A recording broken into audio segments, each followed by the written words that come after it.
ඔයාගේ අතේ ඉන්න සතාගේ නම මොකද්ද කියලා ඔයා දන්නවද? ඔව්. මොකද්ද එයාගේ නම? ආහාර කුක්කා. ආහාර කුක්කා.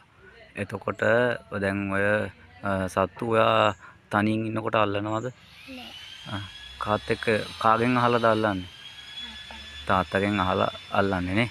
තාත්තා දුන්නොත් විතරයි නේද අල්ලන්නේ? එහෙම නැත්තම් පොලිසියෙන් අරන් යනවා නේ. එතකොට සත්තු විස සත්තු කෑවොත් එහෙම ඊළඟට මැරෙනවා නේ. ඒ නිසා. ඇයි ඔය සත්තු අල්ලන්නේ ඔයා?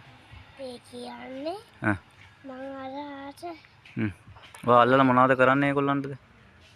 අල්ලලා එතියට දාලා සතුටුතරගේ කම්මට.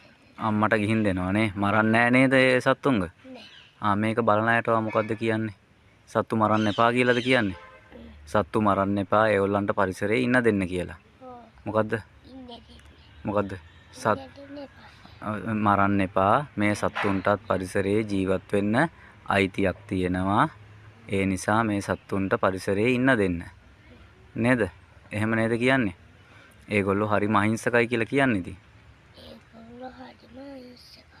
මේක බලනවනේ ඔයා වගේ පොඩි අය. ඔව්. එතකොට ඒගොල්ලන්ට මොකද්ද කියන්නේ?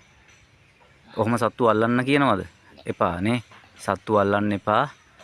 ඔයා සත්තු අල්ලන්නේ තාත්තා ඉද්දි විතරයි. නේද?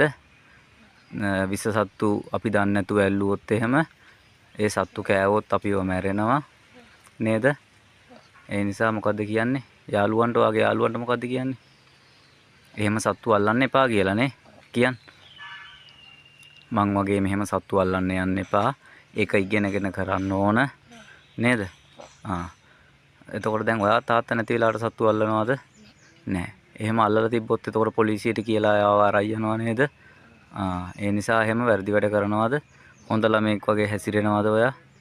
එහෙම හිටියොත් තමයි තාත්තා ඔයාට ඔය වගේ දෙන්නේ හොඳේ. නැත්තම් ආයි දෙන්නේ නැහැ කවදාවත්. හරිද? තේරුණාද? එයාව නිදහස් කරමුද අපි එහෙනම්? එයාට යන්න දෙමු. ඈ? එයාව හිමීට අර අතර ඔය අර ගහෙන් තියන්නකෝ එයාව උතර බිමින්. එයාව හම් බිමින් තියන්නකෝ බලන්න. අනේ යනව නේද දැක්කද? එයාගේ නම මොකද්ද?